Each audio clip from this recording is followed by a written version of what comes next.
خطبہ نمبر 240 آپ علیہ السلام کا ارشاد گرامی، جو اس وقت فرمایا جب محاصرے کے زمانے میں عبداللہ ابن عباس رضی اللہ تعالی عنہ عثمان رضی اللہ تعالی عنہ کا خط لے کر آئے، جس میں یہ مطالبہ کیا گیا تھا کہ آپ علیہ السلام اپنے املاک کی طرف مقام ینبو میں چلے جائیں تاکہ لوگوں میں خلافت کے لیے آپ علیہ السلام کے نام کی آواز کم ہو جائے، اور ایسا ہی مطالبہ پہلے بھی ہو چکا تھا۔ بسم اللہ الرحمن الرحیم۔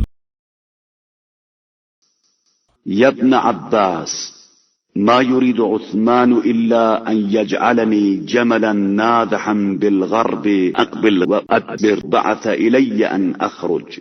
ابن عباس، عثمان کا مقصد صرف یہ ہے کہ مجھے ایک پانی کھینچنے والے اونٹ کی مثال بنا دے کہ میں ہی ڈول کے ساتھ آگے بڑھتا رہوں اور پیچھے ہٹتا رہوں۔ اس نے پہلے بھی یہ مطالبہ کیا تھا کہ میں باہر نکل جاؤں۔ ثم بعث إلي أن أقدم، ثم هو الآن يبعث إلي أن أخرج، والله لقد دفعت عنه حتى خشيت أن أكون آثما۔